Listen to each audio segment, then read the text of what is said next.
Assalamualaikum warahmatullahi wabarakatuh. Innal hamdalillah nahmaduhu wa nasta'inuhu wa nastahdihi wa nastaghfiruh wa natubu ilaihi wa natawakkalu alaihi wa na'udzu billahi min shururi anfusina wa sayyiati a'malina may yahdihillahu fala mudilla lahu wa may yudlil fala hadiya lahu.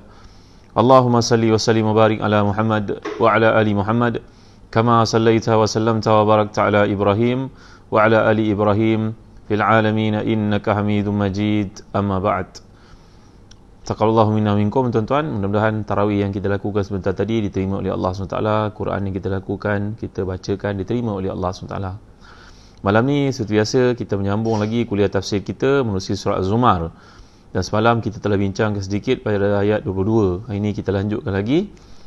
Tamu-tamu yang dimuliakan Allah sekalian, Aniza, Muhammad Azrul, Zulkarnain, Surizan Ahmad, Nur Wahida, Usaid Subki, Nuril Is, Siti Aisyah, Muhammad Khairul, Nurila, semua yang hadir bersama pada malam ni ya.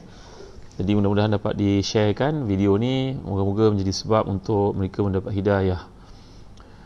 Ayat yang kita bincangkan pada malam ni menerusi ayat 22 hingga 26, iaitu firman Allah Subhanahu wa taala, a'udzubillahi minasyaitonir rajim.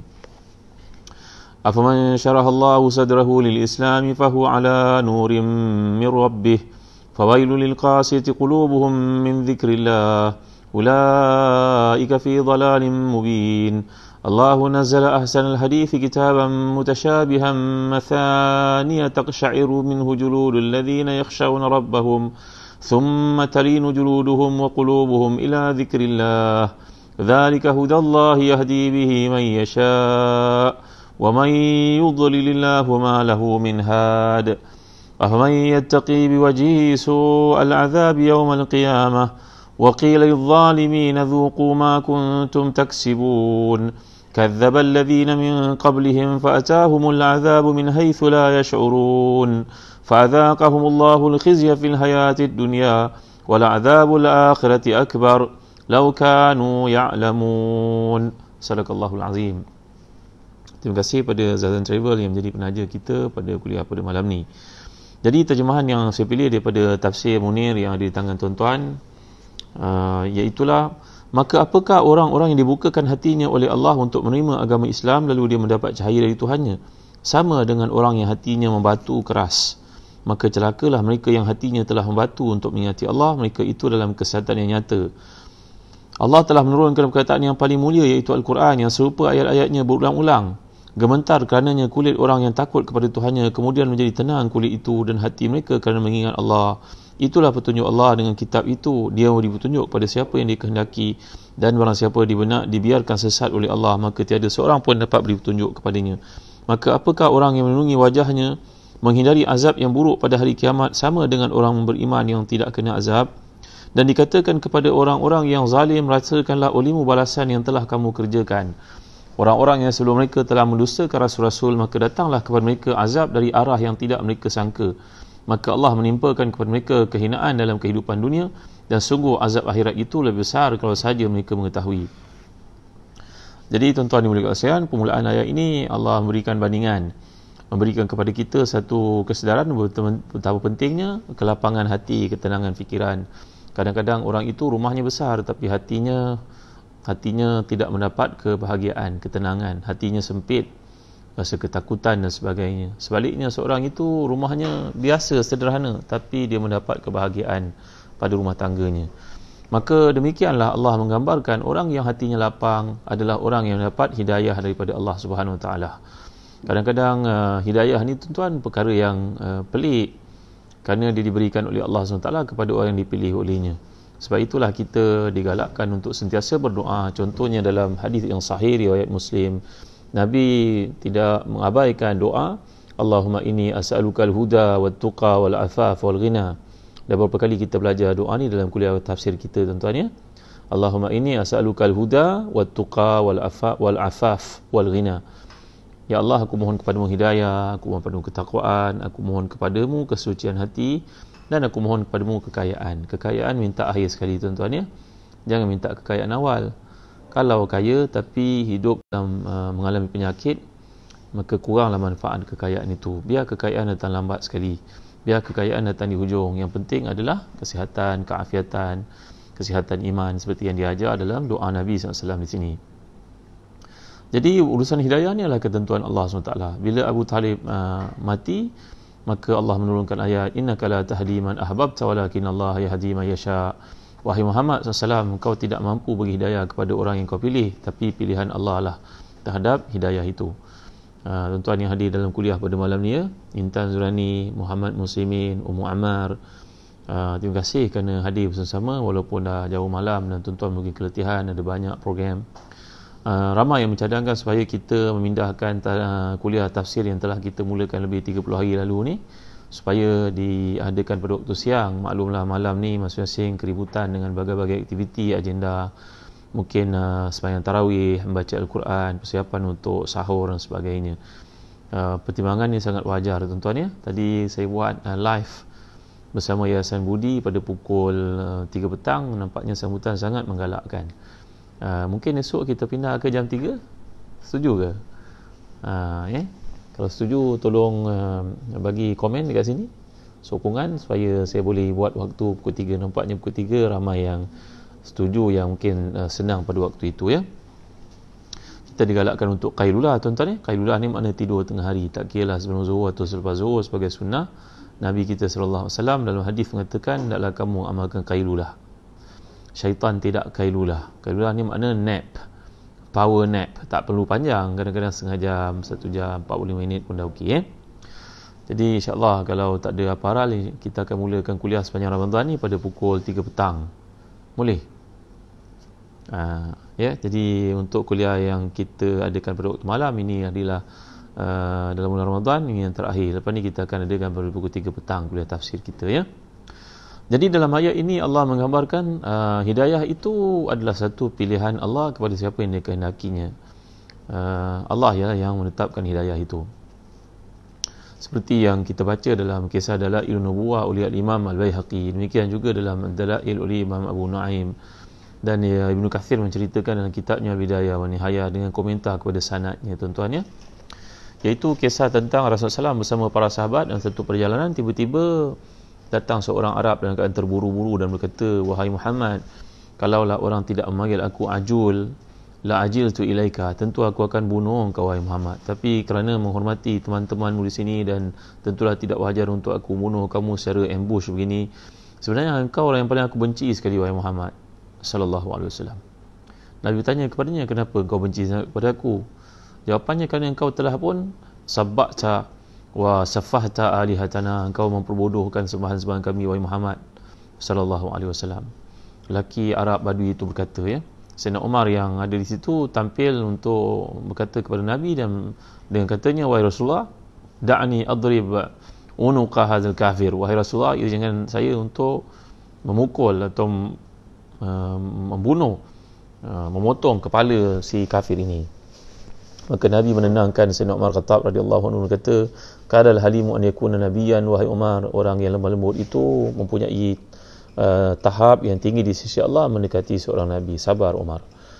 Maka tiba-tiba Arab Badui ini pun mengeluarkan dari jubahnya seekor biawak padang pasir, namanya dhab. Tuan-tuan ya, bezanya biawak padang pasir dan biawak dengan negara kita. Biawak padang pasir ini dalam hadis Muslim, Nabi membenarkan para sahabat makan.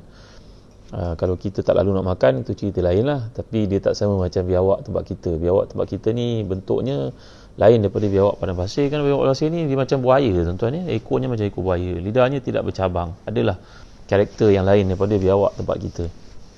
Dia keluarkan biawak ini, dia kata, wahai Muhammad, kalau engkau mampu membuktikan kepada aku biawak ini beriman dengan engkau, aku beriman. Dia memperlekehkan Nabi kita sallallahu alaihi wasallam. Maka Nabi pun terus bertanya kepada biawak itu, ayuhadzab, man anta wa man ana. Maka biawak itu menjawab dengan bahasa Arab yang fasih, didengari oleh semua yang hadir. Dia berkata, amantu arsalaka rabbul alamin, yang mengutuskan Tuhan adalah Tuhan sekalian alam. Lalu Nabi bertanya kepada dia, waman rabbul alamin, siapa Tuhan sekalian alam itu? Maka biawak itu menjawab dengan bahasa Arab yang fasih, alladhi fis sama'i arshuh wa fil ardi sultanuh wa fil bahri sabiluh wa fil jannati rahmatuh wa fil azab wa fil nari azabuh. Saya beriman kepada Allah SWT yang arasy-Nya ada tinggi di langit, dan juga kekuasaannya ada di bumi, dan dia memberikan peluang untuk menjalani, untuk berlayar di lautan, mencari ikan, makan dan sebagainya kepada manusia. Dialah yang menjadikan itu semua, dan dia menjadikan dalam syurganya ada rahmat, dalam nerakanya ada azab bagi yang ingkar. Lalu Nabi bertanya lagi kepadanya, "Wa man ana?" "Asyhadu an la ilaha illallah wa asyhadu annaka rasulullah." Dhab itu menjawab, "Saya bersaksi tiada Tuhan melainkan Allah, yang layak disembah dengan sebenar-benarnya hanya Allah, dan saya beriman Tuhan adalah utusan Allah SWT." Terkejut Arab Badui ini, tuan-tuan. Tadi datangnya dengan keadaan penuh kebencian kepada Nabi SAW. Sekarang dia beriman dan mencium Nabi dari kepala hingga kaki baginda SAW. Tuan-tuan ya, kita kalau orang alim pada ini tak layaklah untuk kita cium macam cium Nabi. Yang silap faham ya, banyak orang bincangkan adakah orang alim pada ini layak dibuat seperti itu, seperti Nabi. Tak, kalau orang itu benar-benar alim dan saleh, kita boleh cium tangannya, cium dahinya. Dalam kitab Al-Azkar Imam Nawawi ada huraikan, tapi taklah disuruh sampai cium lututnya, kakinya. Tak, itu hanya khusus untuk Nabi kita sallallahu alaihi wasallam. Jadi dalam konteks ini Allah beri hidayah kepada si Arab Badui itu dengan biawak. Hadis ini adalah penilaian oleh para ulama, sebahagian mentadhifkannya, sebahagian menganggap dia sebagai mungkar, sebahagian mengatakan ia maudhu', dan Imam Suyuti cuba memperkuatkan dan mengatakan dia mempunyai syawahid. Makna ada mutaba'ah, ada hadis-hadis lain yang menunjukkan ia bukannya maudhu', bukannya lemah. Dan Imam Ibn Katsir membawakan riwayat ini dalam kitabnya Al-Bidayah wa Nihayah dengan mengingkari sanadnya dan gharrabahu. Dia menganggap ia satu benda yang gharib. Gharib ada benda yang pelik. Kerana dalam hadis ni ada seorang bernama As-Sulami, yang mana beliau itu diingkari oleh kebanyakan para ulama hadis, termasuk Al-Imam Az-Zahabi dalam Mizanul I'tidal. Jadi cerita hadis, tuan-tuan ya. Kembali kita kepada ayat yang dibincangkan ni, bahawasanya ayat ini menggambarkan seorang dapat hidayah itu adalah pilihan daripada Allah. Dan saya terdengar satu kuliah disampaikan oleh Syekh Dr. Muhammad Hassan Didu, seorang ulama terkenal dari Mauritania, menceritakan ada seorang di barat, di UK, masuk UK ataupun US, saya tak ingat tuan-tuan, tapi bahawa orang ini masuk Islam kerana seekor kucing. Macam mana ceritanya? Satu hari dia bawa teksi, dia pemandu teksi yang sangat lalai dan benci kepada Islam. Satu hari naiklah teksinya seorang lawyer Muslim. Lawyer itu berkata kepadanya, "Tolong berhenti kat masjid ni, saya nak semayang." Saya rasa London, tuan-tuan ya. "Tolong berhenti kat masjid ni, saya nak semayang." Orang yang bawa teksi ni cukup benci kepada orang Islam. Lalu dia bertanya, "Berhenti ni macam mana kira ni?" Orang Islam dia kata, "Tak apa, meter tu berjalan, saya bayar, jangan memang tunggu saya nak semayang, nak balik cepat."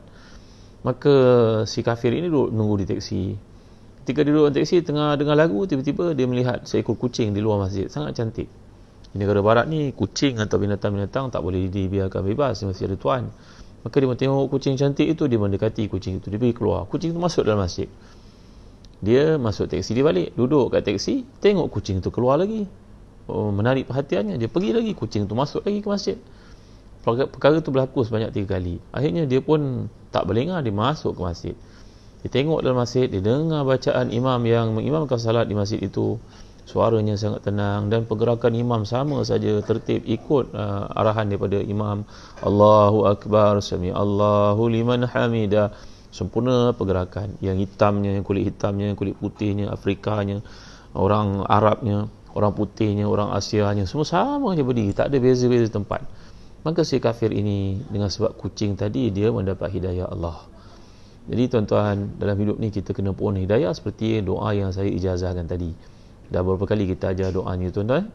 Jadi bagi yang rajin, cuba semak balik semula. Pernah kita masukkan doa ni dalam kuliah-kuliah terdahulu.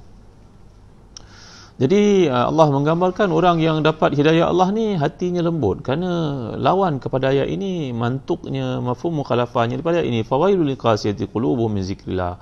Orang yang keras hatinya itu adalah orang yang lalai daripada mengingati Allah. Maknanya ayat ini menggambarkan orang dapat hidayah ni hatinya akan lembut. Hatinya mudah untuk diajak berbicara. Layyin, maknanya orang yang mudah untuk diajak bincang. Fabima rahmati minallahi lintalahum walau kunta faddan ghalizal qalbi lam faddu min hawlik fa'fu anhum wastaghfir lahum washawirhum fil amr fa idza azamta fatawakkal 'ala Allah. Automatik orang beriman ni hatinya lembut, sikapnya mudah untuk berbincang, dadanya sentiasa lapang, dibuka untuk orang-orang lain. Ini sifat orang beriman, tuan-tuan dimuliakan Allah sekalian. Dr. Muhammad Ratib Nabulsi menggambarkan iman dengan sifat rahmat ini dia berjalan seiring. Seumpama macam kita bawa kereta kan, ada satu RPM, ada satu RPM apa RPM tu? Meter yang kira kelajuan kereta kan, satu lagi speedometer. Dia ada dua kan, dua-dua bergerak sekali, tuan-tuan. Maka begitulah iman dan juga rahmat ini, dia datang dalam package. Tak boleh ada satu yang satu tercicir, tak boleh. Dia mesti datang sekaligus. Jadi orang yang beriman ni, Allah beri lapang hatinya, dia mudah untuk diajak bincang. Dalam suasana PKP sekarang, ekonomi, semua orang merudum, semua orang suffer dalam bisnes yang mereka alami. Tapi cuba tanya orang beriman, apa jawapannya? Ada takdir Allah, hikmah Allah, adalah kebaikan. Pendapatan tak bagus macam dulu, tapi saya tak sampai hati nak buang pekerja ni, sebab semasa saya senang, mereka banyak membantu saya. Takkan hari macam ni saya nak lupakan mereka. Tengok, hati sangat lembut. Kerana hati itu telah pun disuburkan dengan bahagia keimanan. Hati itu lapang, mengetahui Allah takdirkan satu benda, adalah kebaikan padanya. Ini sifat orang beriman ni, tuan-tuan. Itu sebab dalam hadis-hadis yang telah saya bincangkan semalam dengan tuan-tuan, ada sebab-sebab menjadikan hati itu keras yang saya tak sebut pada hari semalam, ya. Iaitu ada satu hadis riwayat Tirmizi daripada Abdullah bin Umar, berkata Rasulullah SAW sabda, la tukthirul kalam bi ghairi zikrillah fa inna kathratal kalam bi ghairi zikrillah kaswatun lil qalbi wa inna abadan nasi minallahil qalbul kasi. Jangan banyak buat benda-benda yang melalaikan, seperti berkata benda yang sia-sia, kerana berkata benda yang sia-sia itu menyebabkan hati jadi keras. Bila hati jadi keras, dia jauh daripada Allah SWT. Kita dalam kehidupan ini, kita tahu kalau kita mengalami satu penyakit, na'udzubillah, dalam suasana PKP ni, katalah seorang itu mengalami tak sedap badan, dia pun bimbang, maka dia jumpa dengan doktor untuk dapatkan rawatan. Dia tahu dia sakit, tapi dalam perkara-perkara bersifat penyakit rohani ni, tak ramai orang aware, tuan-tuan, bahawa dia sakit. Maka dengan kata-katanya, dengan sikapnya, ketidakpeduliannya, tidak rahmatnya kepada orang, ini adalah tanda hati itu sakit. Tapi ramai orang tak sedar hatinya sedang sakit. Cakapnya kasar, tindakannya sembrono, dia tak fikir tentang hal orang lain, dia fikir hal dia saja. Apa kata orang Melayu, ibarat nau melepaskan pucuk masing-masing, dia tak fikir hal orang. Kau punya hal lah. Jadi tuan-tuan, antara sebab mengapa hati itu keras, kita melakukan satu perkara berlebihan, melihat berlebihan, bercakap berlebihan, membeli berlebihan. Apa sahaja perkara yang berlebihan ini tidak bagus dalam Islam, tuan-tuan. Itu sebab Allah gambarkan, walladzina idza anfaqu lam yusrifu wa lam yaqturu wa kana baina dzalika qawama. Orang beriman ni, dia nak buat benda, dia ada percaturan dia. Percaturan, tengok benda ni bagus tak? Benda ni penting tak? Berkata yang lebih ni bagus ke tak bagus? Jadi dia sentiasa ada keseimbangan, pertimbangan. Dia ada mizan, tuan-tuan, neraca. Kerana tak ada guna kalau saya buat sembahyang tarawih begitu begini, tapi dalam masa sama pun saya pun lihat dia lebih, hati saya rasa kacau, hati saya merasa tidak cukup, saya melihat orang lain hidup dia senang, maka saya tak bersyukur kepada Allah. Ini sembahyang saya semua ni tidak membantu untuk saya jadi lebih baik. Maka kurangkan perkara-perkara yang namanya berlebihan ni, tuan-tuan.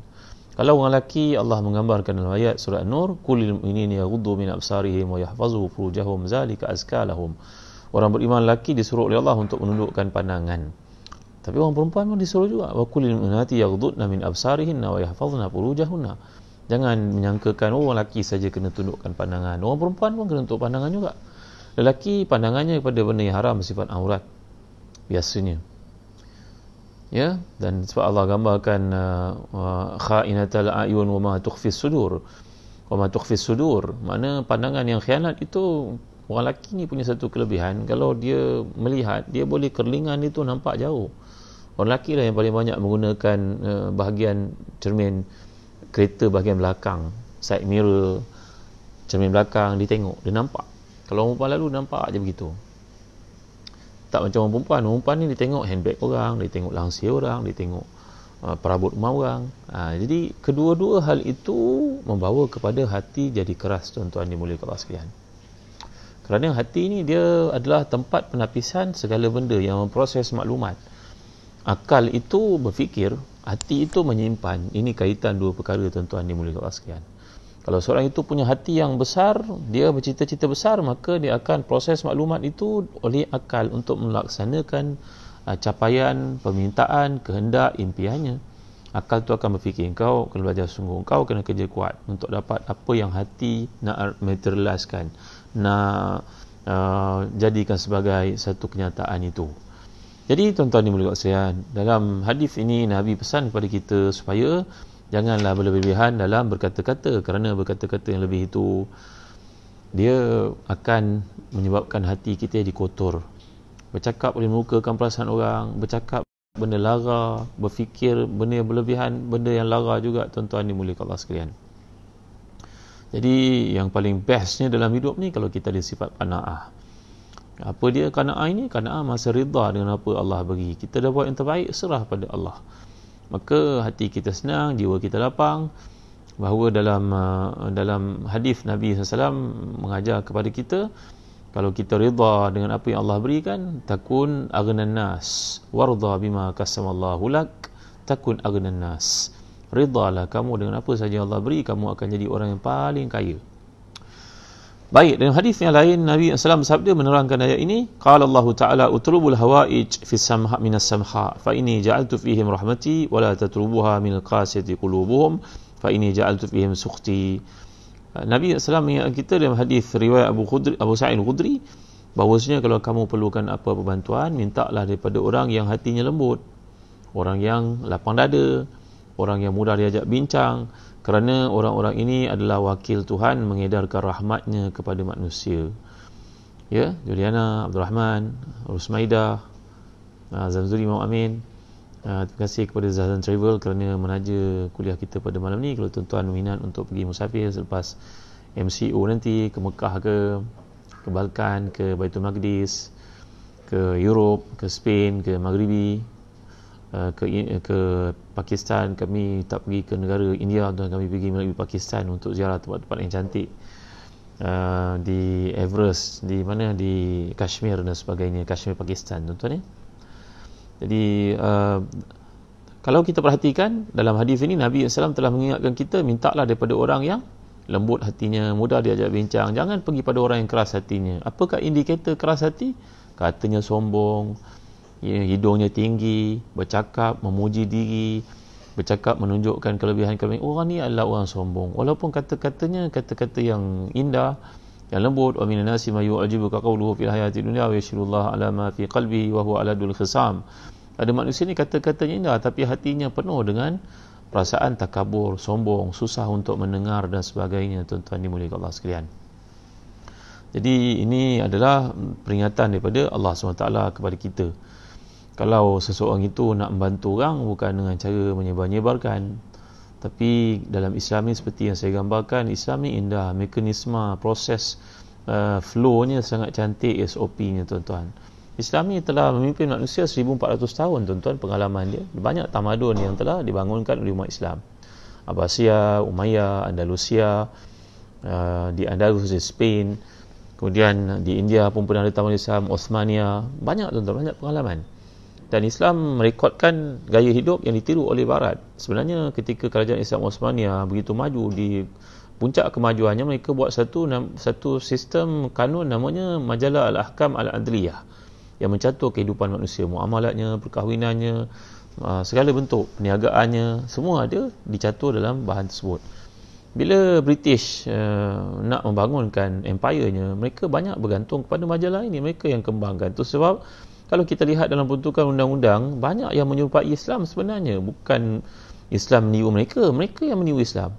Cuma mereka tidak adalah undang-undang dari sudut zinanya, dari sudut ta'zirnya, kerana mereka ada percaturan lain. Tapi dari sudut muamalatnya, pembendaharaannya, kemajuannya, pembangunan kampung halamannya, bandarnya, townshipnya, banyak yang diambil dari Islam, tuan-tuan. Jadi kalau kita lihat dalam Islam, pentadbirannya, Islam mengamanahkan pengagihan pada Baitul Mal. Mereka ada pekerja, mereka ada SOP, mereka ada cara bagaimana nak proses, mereka ada kemampuan mekanisme untuk pergi cek orang yang memerlukan dan sebagainya. Yang pada hari ini mungkin dengan ada yayasan, mereka pun menjalankan tanggungjawab lebih kurang sama. Ini untuk mengelakkan berbagai fitnah dan juga prejudisme, salah sangka kepada collect duit orang dan kemudian mengagihkan kepada orang memerlukan. Apakah ia ditadbir dengan cara yang telus?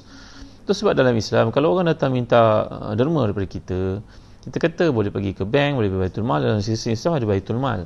Baitul Mal tu punya cara untuk trace, tengok orang ni apa kerjanya, apa latar belakangnya, pernah menipu orang ke tidak, orang ni. Banyak permintaan-permintaan. Saya tak masukkan siapa tuan-tuan ya. Banyak permintaan ini yang telah pun diminta kepada zakat, tapi ada unsur-unsur manipulasi, zakat tolak. Orang yang bekerja di pusat zakat sangat tahu, mereka bekerja 24 jam seminggu, sehari tuan-tuan, 7 hari mencari pihak yang berpotensi untuk dibantu. Siapa kata zakat menyusah-nyusahkan orang? Ya, memang satu kemestian untuk kita rekodkan, dapat nama. Kalau tak berlaku penipuan, mungkin orang ni orang asing dan sebagainya, mungkin orang ni dah dapat bantuan. Jangan kita mudah-mudah untuk menuduh, memperkecilkan kerja pusat zakat. Dalam Islam, zakat tanggungjawabnya sangat besar. Maka kalau seorang datang minta kepada saya mampu hulurkan sikit, mungkin duit setakat susu anak, lebih saya tak mampu. Setiap orang tidak mampu, walaupun gajinya banyak macam mana pun, dia ada komitmen. Maka tuan yang perlu bantuan pergi ke zakat, mereka akan cek. Ini cantiknya Islam. Tapi bila sesetengah orang tu datang minta bantuan kepada kita, kita syorkan pergi ke pusat zakat, kita kenalkan dengan individu zakat. Zakat mengatakan dia tiap-tiap bulan dia sudah ambil sekian banyak, apakah tak cukup lagi? La ilaha illallah Muhammadur Rasulullah. Tonton tengok. Jadi kita buat kerja berlapis-lapis, overlap. Sedangkan dalam Islam ni cantik, percaturan cantik. Kita yang gagal memahami perkara ini. Bila kita cuba jalankan tanggungjawab itu secara persendirian, maka timbullah banyak masalah. Kita kumpulkan duit orang, sejauh mana keterusannya, kita pakai ke, berapa persen yang kita ambil ke, 30% ke, 40% ke. Ada setengah orang yang menguruskan dana tanpa disentuh oleh yayasan yang profesional, maka dia pakai duit itu untuk kegunaan hariannya. Makan, pakai, kenderaan, tak boleh tuan-tuan. Kita pergi kutip orang akad untuk jadi wakil edarkan bantuan, tapi yang kita pergi ambil duit itu buat apa? Kita mendakwa itu kos operasi, takkan kooperasi sampai 40%, 5%. Jadi tuan-tuan dimulakan kasihan. Tujuan saya bawa benda ini adalah untuk kita faham begitu indahnya Islam. Islam punya 1400 tahun pengalaman, semuanya direkodkan. Maka janganlah kita menganggap bahawa ada kaedah lain yang lebih baik daripada apa yang dibawakan oleh Islam.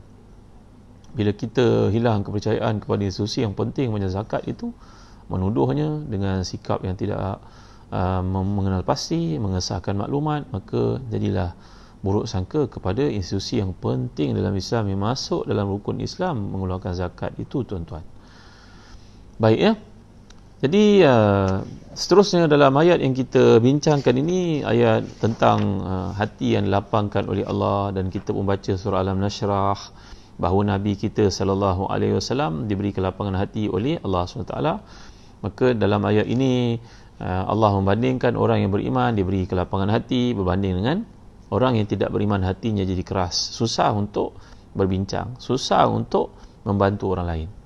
Kemudian ayat ke-23, Allahu nazala ahsanal hadithi kitaban mutasyabihan mathani taqsha'iru minhu juludul ladzina yakhshawna rabbahum thumma talinu juluduhum wa qulubuhum ila zikrillah dzalika hudallahi yahdi bihi man yasha' wa may yudlilillahu wa ma lahu min had. Allah telah menurunkan perkataan yang paling baik, iaitu Al-Quran yang berulang-ulang.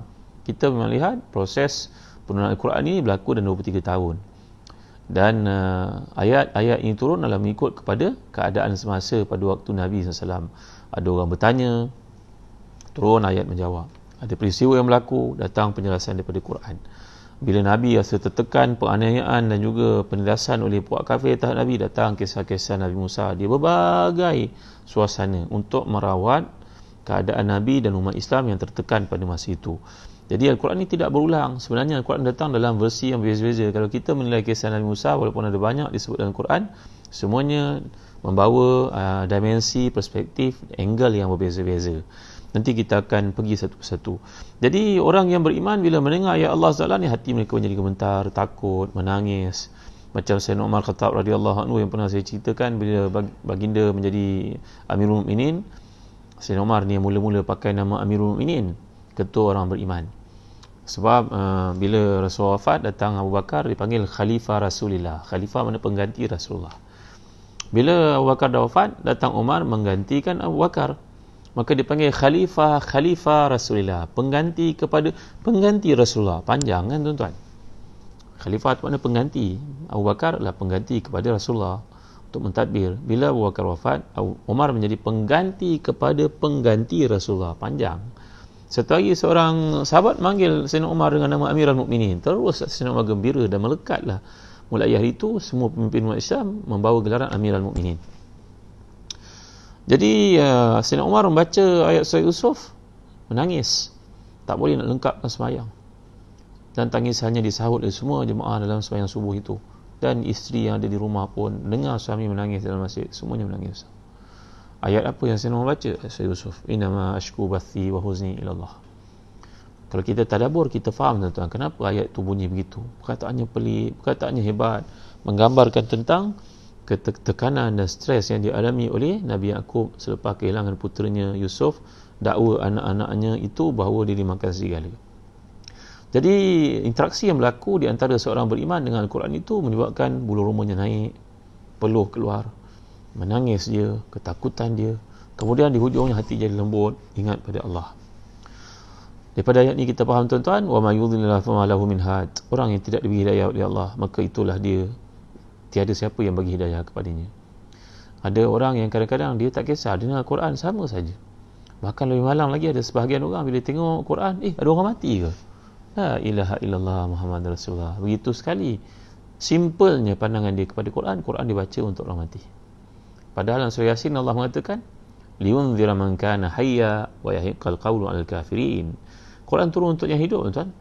Tapi ada setengah orang yang begitu jauh daripada rahmat Allah ini, bila dengar Quran, dia fikir, ada orang mati Tengok Quran dekat TV, ada orang mati. Dia pandang Quran tu untuk orang mati. Itu sebab kehidupannya seperti orang yang mati. Ada orang yang telah mati, tetapi namanya harum dan dia seolah-olah masih hidup di kalangan kita. Pemimpin-pemimpin hebat sebagai contohnya. Rasulullah SAW adalah ketua mereka. Dan ramai orang-orang saleh yang mengikuti baginda SAW. Orang dah mati tapi orang saya sebut. Orang alim itu, Imam Bukhari, Imam Syafi'i, dah meninggal dunia lebih 1000 tahun, tuan-tuan. Tapi orang saya sebut tentang nama mereka dengan kebaikan. Orang ni masih hidup bersama dengan kita walaupun jasadnya sudah tiada. Ada orang yang masih hidup tapi dia telah mati, tuan-tuan. La ilaha illallah Muhammad Rasulullah. Alangkah menderitanya orang macam ni. Kerana itu dalam hadis Nabi menyatakan mustarihun mustarahun minhu. Ada orang yang mati ini dia berehat, dan ada yang orang lain berehat daripadanya.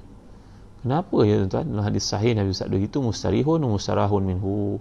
Dia berehat ataupun orang berehat daripadanya. Maka para sahabat tanya, Rasulullah, kami tahulah kalau orang yang berehat itu kerana dia hidup penat, maka dia mati dia berehat. Nabi menjawab, ya, orang beriman itu bila dia mati dia berehat. Kerana hidup ni memerlukan dia bangun tahajud, dia duit dapat kena infak, puasa, semuanya jihad, mujahadah. Maka bila dia mati, dia berehat daripada segala beban tanggungjawab yang Allah fardukan ke atasnya, wajib, sunat, semua habis. Tak ada lagi beramal ibadat lepas mati. Maka dia berehat daripada kepenatan dunia. Tapi orang yang fasik, asin, orang lain berehat daripadanya. Kadang-kadang kita dengar ada orang sebut, dah mati fulan, oi bagus, alhamdulillah lega aku, mati juga di akhirnya. Ini menandakan kematiannya menyebabkan semua orang berehat. Dan Nabi bersabda, manusia berehat daripadanya, binatang berehat daripadanya, pokok-pokok berehat daripadanya, segala benda berehat daripadanya. Kerana kehidupan dia menaja macam-macam bentuk kejahatan terhadap orang lain. Sampai bumi pun merana dengan sebab dia, tuan-tuan. Kerakusannya, kejahatannya merosakkan macam-macam sistem. Maka kematiannya itu dipandang lega oleh makhluk-makhluk Allah SWT. Maka ayat yang berikutnya, afama yattaqi biwajhi su'al azab yaumil qiyamah wa qila lidh-dhalimina dhuqu ma kuntum taksibun. Apakah seseorang yang menyungi wajahnya menghindari azab yang buruk pada hari kiamat dengan orang beriman yang tidak kena azab? Sama. Kita ni kalau berlaku satu keadaan kita berlari nak jatuh, kita tak tahan pakai muka, tuan-tuan, kita akan tahan pakai tangan. Kalau orang nak pukul kita, kita tak boleh tahan dengan muka, kita akan tahan dengan tangan, tuan-tuan. Tapi nak cerita hodohnya hukuman orang masuk neraka ni, tuan-tuan, ketika azab itu dikenakan, dia terpaksa tahan dengan muka dia. Tangan dia belenggu, tuan-tuan. Tangan dia diikat, tangan dia dirantai. Maka bila azab itu datang, dia tak ada pilihan, dia kena tahan dengan muka dia. Muka ni anggota paling mulia yang semua orang mempertahankannya. Tapi orang masuk neraka ni, tuan-tuan, alangkah hinanya mereka sampai tak ada perisai untuk mempertahankan diri. Muka yang menjadi dinding untuk pertahankan diri pada azab Allah SWT. Itu maksud kata para ulama tafsir dalam ayat ini. Maka begitu hinanya, begitu buruknya layanan orang dalam neraka ni, tuan-tuan dimuliakan Allah sekalian. Kalau dekat dunia kita mengalami apa-apa penganiayaan daripada orang, boleh report, boleh panggil lawyer, boleh masuk mahkamah, boleh pertahankan diri. Tuan-tuan ni boleh kelaskan. Tapi di akhirat, siapa nak pertahanan kita? Tak ada siapa nak pertahanan kita. Bila orang yang masuk neraka ni berkata, digambarkan Allah, la yamutu fiha wa la yahya. Mereka tidak mati dan tidak hidup. Orang yang hidup di neraka ni, jasadnya dibesarkan macam jasad Nabi Adam. Tingginya 30 hasta, tuan-tuan. Tinggi orang di akhirat besok macam Nabi Adam. Masa mula-mula diciptakan Nabi Adam ni besar, manusia kemudian menjadi kecil, menjadi rendah. Sehingga saiz yang ada pada hari ni. Kalau kita pergi ke Mekah, tuan-tuan pergi dengan kami di Umrah, kita lalu dekat makam Ibrahim, dekat dengan Kaabah tu, kita lihat kaki Nabi Ibrahim. Kaki Nabi Ibrahim lebih kurang besar macam kaki kita. Itu bukan kaki asal lah, tapi replika itu telah pun disaizkan mengikut bentuk yang asal. Makam Ibrahim tu menunjukkan Nabi Ibrahim pun saiz macam kita. Tapi manusia sebelum Nabi Ibrahim, kaum Ad, kaum Samud sangat tinggi. Maka orang masuk neraka, badan mereka dibesarkan. Dengan tujuan apa? Kerana lebih besar badan itu, lebih teruk seksa yang dikenakan oleh Allah SWT. Sehingga bahunya sahaja berapa jauh besar bahu orang yang masuk neraka itu. Badannya, punggungnya, tingginya dia lipat gandakan Allah supaya setiap inci pada tubuhnya itu merasai kesakitan, kepedihan neraka. Maka orang yang masuk neraka ni akan minta kepada malaikat Malik yang menjaga neraka. Mereka berkata, Malik liyaqdi alaina rabbuk.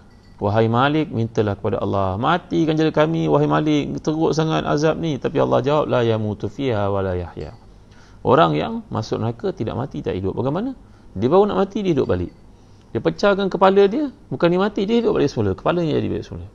Itu balasan terhadap kejahatan yang dibuat ketika hidup di dunia. Baik, tuan-tuan yang mulia sekalian, Allah jelaskan lagi di sini dalam ayat, wa ma yudlillahu wa ma lahu min had. Sebab itu siapa yang disesatkan oleh Allah, tiada hidayah untuknya. Saya teringat satu kisah yang berlaku pada zaman pertengahan dahulu, ketika berlaku Crusader, perang salib ya tuan-tuan. Crusade datang dari barat untuk menjajah negara Palestin. Pada masa itu mereka nak lawan dengan Salahuddin Al-Ayyubi, tentera Islam yang kuat ini. Maka mereka menggalaskan tanggungjawab kepada orang muda untuk keluar lawan dengan Islam di Timur Tengah. Mereka tiada pilihan, kerana orang Kristian ni takut untuk mati. Bila takut untuk mati, maka padri-padri telah mengeluarkan satu ijtima' dalam konsensus mereka supaya menjual sijil masuk syurga. Siapa yang tak nak pergi jihad, mereka kena beli sijil itu. Kalau tak, mati masuk neraka lah nanti. Sama ada kau pergi jihad, lawan, makna perang lah, perang salib itu lawan Islam, ataupun kau tak nak pergi, kau kena beli sijil ini, framekan kat rumah, nanti kalau mati tunjuk pada malaikat. Gitulah simpelnya pemikiran orang pada waktu itu. Maka ramailah yang tak nak pergi, takut mati, mereka beli sijil itu dengan harga yang mahal. Tiba-tiba datang seorang Yahudi, jumpa dengan Pop pada waktu itu, berkata, ni sijil kau buat, kau produce, jual pada orang Kristian ya. Aku nak beli, boleh tak? Oh, tak boleh, kau Yahudi. Masa tu Kristian dengan Yahudi mereka memang tidak ngam sampai sekarang pun sebenarnya, tuan-tuan. Maka Yahudi itu tak dilayan. Tak, kamu tak boleh beli sijil. Ini orang yang Kristian saja. Yahudi ini bijak. Dia berkata kepada Pop, pada ketua padri, dia kata sebenarnya kalau tak nak jual sijil masuk syurga, tak apalah jual sijil masuk neraka. Semua padri itu ketawakan dia. Apalah bodoh Yahudi nak beli sijil masuk neraka. Berapa harga sijil masuk syurga? Katalah 100,000. Kalau begitu nak jual sijil masuk neraka ni, kertas saja kau bayar kos saja. Dia beli dengan harga yang sangat murah. Yahudi ni beli, tuan-tuan ya. Bila dia beli sijil masuk neraka tu, dia pun publish dalam surat khabar pada masa itu. Dia mengatakan kepada sekalian orang Kristian, tak payah beli sijil masuk neraka lah, masuk syurga lah, sebab neraka tu aku dah chop, aku dah reserve untuk aku saja. Jadi kamu takkan masuk neraka, otomatik kamu masuk syurga. Ijak lah tuan-tuan. Maka semua orang Kristian yang ada di Eropah pada masa itu tidak lagi membeli sijil yang dikeluarkan oleh Vatican. Mereka tidak beli sijil masuk syurga. Maka perang pun tidak pergi, sijil pun tidak beli lagi. Maka padri pun mengalami kerugian yang dahsyat. Padri pun jadi marah. Mereka datang bersidang, macam mana nak buat? Kena minta dia surrender balik sijil masuk neraka itu. Kalau tak, macam ni orang tak beli dah sijil masuk syurga. Kerana dia mengatakan bahawa dia dah reserve tempat masuk neraka. Jadi orang lainnya memang mereka tak akan masuk neraka. Akhirnya padri terpaksa beli sijil itu daripada Yahudi dengan harga yang sangat mahal. Inilah orang yang tak ada hidayah, tuan-tuan dimuliakan Allah sekalian. Tengok ya, orang tak ada hidayah, orang sesat. Ketika Sayyidina Umar masuk ke Baitul Maqdis untuk menerima kunci membuka Baitul Maqdis itu, Maka Sayyidina Umar lalu melihat seorang padri yang sedang beribadat, pakai baju warna daun-daun kering, macam monk jugalah, dengan tak pakai kasutnya, hidupnya serba zuhud. Maka Sayyidina Umar memanggil dia, mari sini keluar. Sayyidina Umar tengok dia, Sayyidina Umar baca ayat, amilatun nasibah tasla naran hamiyah tusqa min ainin aniyah laisa lahum ta'amun ila min dhari'. Kesiannya orang ni, kat dunia dia pergi hukum diri dia untuk buat macam ni, tak berkahwinnya, tak boleh makan itunya, kena berpuasanya, kena pakai baju macam ni, tak boleh bergaul dengan orang, duduk kalau tuan-tuan ikut kami di Zan Travel, kita pergi ke belah-belah Balkan, nanti kita pergi ke sebelah tempat di bawah Albania, di Greece. Kita pergi lihat macam mana padri-padri pun dah duduk di kawasan-kawasan bukit-bukit, mengasingkan diri, tak berkahwin dan sebagainya. Siapa suruh buat benda macam ni, tuan-tuan? Ada pula agama yang mana dia punya rahib itu mencucuk kakinya dengan besi panas supaya mematikan syahwatnya. Kalaulah macam tu, kenapalah Allah jadikan aurat orang lelaki, aurat orang perempuan begitu gayanya? Kalau sikap seperti itu nak dihentikan, macam mana tuan-tuan ni? Kalau mereka menganggap tak berkahwin itu bagus, kenapa mereka kata Allah berkahwin, tuan-tuan ni? Allah ada anak nama Jesus itu. Ini kan kontradik satu sama lain. Ini orang tak ada hidayah, tuan-tuan ni mulia Allah sekalian. Tapi bincangan-bincangan tentang agama ni, kalau kita bawa salah, akan menyebabkan orang marah dengan kita. Sebenarnya bincangan agama ni bincangan tamadun. Kita bukan burukkan orang. Kita kata benda itu salah. Saya bukan kata awak tak betul. Saya kata benda yang awak imani ni salah, tak betul. Saya bukan melawan awak, tapi saya nak beritahu apa yang awak sebut ni semua salah. Semua bukan begitu maksudnya. Jadi inilah yang Allah gambarkan, fama lahu min had, orang yang diberikan, yang dikesesatkan Allah, kamu tidak akan dapati padanya dia dapat hidayah. Hidayah ni kerja Allah SWT. Dan akhirnya Allah gambarkan, kadzdzaba alladhina min qablihim fa'atahumul azabu min haitsu la yash'urun fa'adzaqahumullahu al-khizya fil hayatid dunya wa la azabul akhirati akbar law kanu ya'lamun. Orang menentang Nabi SAW ini, mereka akan dikenakan seksa tanpa mereka sedar. Contohnya orang Arab yang ada di Mekah, mereka melawan Nabi. Akhirnya Nabi buka kota Mekah. Apa jadi kat mereka? Mereka dengan penuh rasa malunya terpaksa datang jumpa Nabi. Ada nak sujud pun Nabi pun ada. Sebelum itu menentang Nabi habis-habisan. Ketika pembukaan kota Mekah, apa Nabi kata pada sekalian orang Arab? Madza antum qailuna li, madza taquluna Nabi fi. Maka mereka, akhun karim, ibnu akhin karim, kami dengar dia seorang yang baik, bapaknya pun seorang baik. Tahu pun kau, hinanya kau, kenapa kau tak ikut Nabi daripada awal? Ya, tuan-tuan dimuliakan Allah sekalian. Jadi akhirnya mereka ditimpa seksa, yang lawan dengan Nabi dibunuh di dunia, seksa, dan di akhirat pun diseksa lagi. Nanti tuan-tuan ada peluang, tuan-tuan pergi ke Badar. Kami kalau pergi umrah, kami bawa pergi ke Medan Badar. Lihat kubur yang merupakan tempat dikebumikan sekalian musuh-musuh Allah itu, yang dikebumikan dalam perigi di situ. Ketika mereka dimasukkan ke dalam perigi itu, dicampak jasadnya seorang demi seorang, golongan kafirin itu, maka Nabi pun berkata dengan mereka, apa yang kamu katakan sebenarnya, kamu beriman tak? Maka sahabat tanya, wahai Rasulullah, mereka dah mati. Rasulullah kata, aku bercakap dengan mereka, mereka dengar, cuma mereka tak boleh jawab. Seksa dan hinanya mereka. Jadi tuan-tuan, di akhirat nanti Allah gambarkan, fa'azakahumullahu al-khizya fil hayati dunya wa la azabul akhirati akbar law kanu ya'lamun. Allah akan kenakan ke atas mereka penghinaan di dunia lagi, dan azab akhirat itu lebih besar kalau mereka mengetahui. Antara sebab mengapa Umar bin Abdul Aziz jadi seorang khalifah yang sangat saleh, bahawa beliau ni pernah bertanya kepada alim ulama yang ada pada zamannya sebelum, pada waktu dilantik menjadi khalifah, dipilih secara paksa untuk jadi khalifah, paksa rela. Maka dia bertanya tentang khalifah-khalifah sebelumnya, bagaimana Hisham, bagaimana Al-Walid. Maka orang itu menjawab kepadanya, ketika kami kebumikan khalifah-khalifah sebelum tuan ini, jasad mereka itu berpaling daripada arah kiblat. Kenapa ya tuan-tuan? Kerana dalam kehidupan menzalimi orang, menganiaya orang, maka seksa itu bermula daripada awal dia masukkan ke dalam lahatnya. Dan saya pun dah cerita pada tuan-tuan pada zaman Ibnu Abbas radhiyallahu anhu, diceritakan oleh Ibn Qayyim dalam kitabnya Ruh. Segerombolan orang pergi menunaikan ibadah haji, salah seorang ahli gerombolan itu, rombongan itu mati. Mereka pun menggali kubur, menyelenggarakan jenazahnya, menyembahyangkan, nak kebumikan, ada ular dalam kuburnya. Mereka pun pindahkan ke tempat lain, ular lagi, pindah ke tempat lain, ular lagi. Beberapa kali sentiasa ada ular dalam lahat. Mereka pun jumpa dengan Ibnu Abbas, Habrul Ummah, terjemahan Quran, orang paling alim yang ada pada masa itu, sepupu Rasulullah SAW ini, bertanya kepadanya, minta fatwa kepadanya, bagaimana kedudukan kawan kami ini. Maka kata Abdullah bin Abbas, kalau engkau gali seluruh permukaan bumi untuk mengumikannya pun, kau akan dapati ada ular di situ. Allahu Akbar. Akhirnya terpaksa dikumikan tuan-tuan bersama dengan ular-ular tu. Bila balik, rombongan itu bertanya kepada isteri almarhum yang ada di tempat yang tak ikut pergi haji, apa kedudukan, apa latar belakang suami. Suami seorang peniaga. Peniaga apa tuan-tuan? Peniaga makanan, ada restoran. Tapi setiap kali makanan orang tak habis, dia pergi ambil, dicampur balik dengan lauk yang baru dimasaknya. Isinya menerang berkata begitu. Maka tuan-tuan, janganlah buat aniaya kat orang tuan-tuan. Tak baloi tuan-tuan. Aniaya kat orang ni memang tak baloi. Kat dunia lagi dah kena macam-macam hukuman sebelum akhirat. Allah janji kat sini, wala azabul akhirati akbar law kanu ya'lamun.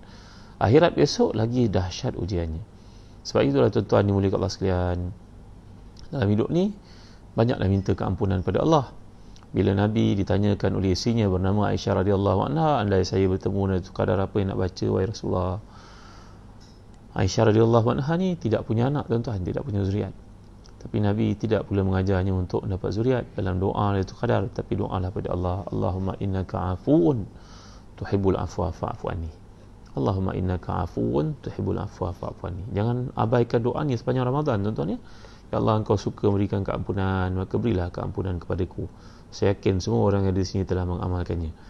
Setakat ini saja dulu tuan-tuan. Terima kasih atas kehadiran tuan-tuan menyertai majlis ilmu pada malam ni, walaupun saya tak nampak tuan-tuan. Tapi yakinlah para malaikat mencatat kehadiran tuan-tuan ni sebagai usaha untuk menyuburkan iman. Mudah-mudahan kita tergolong dalam hadis yang Nabi gambarkan, majtama'a qaumun fi baitin min buyutillah yatluna kitaballah wa yatadarasuna bainahum ila nazalat alaihimur rahmah wa ghasyiyatuhumus sakinah wa hafathumul malaika wa zakarahumullahu fiman indah. Tidaklah berhimpun satu golongan untuk baca ya Allah di rumahnya, melainkan Allah beri pada mereka ni 4 kelebihan: rahmat, sakinah, doa para malaikat, dan disebut-sebut nama mereka oleh Allah di sisi hamba-hambanya yang mulia. Kalaulah pemimpin-pemimpin menyebut nama kita naik untuk satu urusan, kepercayaan orang pada kita gembira, bukan kepalang tuan-tuan. Ini kan pula kalau Allah yang ingat nama kita tuan-tuan ya. Jadi mudah-mudahan kehadiran tuan-tuan ni dan saya bersama dimasukkan dalam kategori hadis ni tadi. Setakat ni saja dulu. Kalau tuan-tuan ada apa-apa soalan, saya boleh jawab 1-2. Dah pukul 11 ni tuan-tuan. 2 soalan cukuplah malam ni. Terima kasih Mulia Ustaz Husna Abu Bakar. Terima kasih Sima Nazli. Amin. Barakallahu fikum. Allah yubarik fik. Wa fika barakallah. Ingat itu kita belajar, kalau orang sebut pada kita barakallahu fik, jawab apa? Wa fika barakallah. Barakallahu lak. Kalau orang doa kita, Allah berkati kamu, harta kamu, anak kamu, harta kamu, jawab padanya wa fika barakallah. Pada kamu juga ada keberkatan dari Allah. Mak Izzuddin, Haji Hafiza, Karunisa, ada soalan apa ke? Terima kasih atas doa tuan-tuan untuk saya agar diberi kesihatan, keafiatan. Moga kita dapat bertemu lagi dalam waktu-waktu yang lain dan di akhirat nanti bersama dengan Rasulullah sallallahu alaihi wasallam. Tuan ya. Alhamdulillah rabbil alamin, wassalatu wassalamu ala asyrafil anbiya'i wal mursalin sayyidina maulana Muhammadin wa ala alihi wa sahbihi ajma'in. Allahumma ighfir lana dhunubana wa li walidina wa li jami'il muslimina wal muslimat al mu'minina wal mu'minat al ahya'i minhum wal amwat rahmatika ya arhamar rahimin. Allah, ampunkan dosa kami, bapa kami, pasangan kami, anak-anak kami, jiran tangga kami, sekalian orang buat baik pada kami, sekalian orang yang memiliki hak atas kami, sekalian orang buat silap pada kami ya Allah. Allahumma a'inna ala zikrika wa syukrika wa husni ibadatik. Ya Allah, bantulah kami untuk mengingatimu, bersyukur padamu selalu, memperbaiki amal saleh kami tanpa henti-henti kepadamu wahai Tuhan. Bantulah kami untuk mengimarahkan Ramadan dengan Quran, dengan qiyam, dengan siyam, dengan sebenar-benarnya ya Allah, dan memakan kepada mereka yang memerlukan ya Allah. Kerana Nabi telah bersabda, siapa yang memakan kepada orang yang puasa, baginya pahala orang puasa itu tidak kurang sedikit pun ya Allah. Bantulah kami untuk memulakannya di kalangan keluarga kami, jiran tangga kami, orang-orang yang memerlukan ya Allah wahai Tuhan kami. Ya Allah, ampunilah dosa kami, dosa sekalian umat Islam, pemimpin-pemimpin kami, sekalian doktor, sekalian yang mempunyai peranan besar dalam suasana mengalami wabak pada hari ini ya Allah. Angkatlah wabak ini pada kami dan sekalian negara umat Islam khususnya ya Allah. Allahumma kfina bihalalika an haramik wa aghnina bifadlika amman siwak. Ya Allah, ujian dalam kehidupan ini bantulah kami untuk mendekatkan diri kepadamu ya Allah. Cukupkan kami dengan yang halal dan mencari yang haram. Kayakan kami dengan minta kepadamu, bukannya kepada manusia, ya Allah. Allahumma innaka afuwun karim tuhibbul afwa fa'fu anna. Allahumma inna nas'aluka ridhaka wal jannah wa na'udzubika min sakhatika wan nar. Rabbana atina fid dunya hasanah wa fil akhirati hasanah wa qina azaban nar. Wa sallallahu ala sayyidina Muhammad wa ala alihi wa sahbihi wa baraka wasallam. Alhamdulillahirabbil alamin. InsyaAllah tuan-tuan ya, mulai esok 2 Ramadan kita akan mengadakan kuliah pada pukul 3 petang. Mohon di-share dengan seramai teman yang kita ada, kenalan yang kita ada, sahabat yang kita ada. Moga-moga ia menjadi sebab untuk orang lain dapat hidayah daripada Allah. Dan akhir sekali, terima kasih sekali lagi kepada Zahazan Travel kerana jadi penaja pada program ilmu kita pada malam ni. Setakat ini saja. Assalamualaikum warahmatullahi wabarakatuh.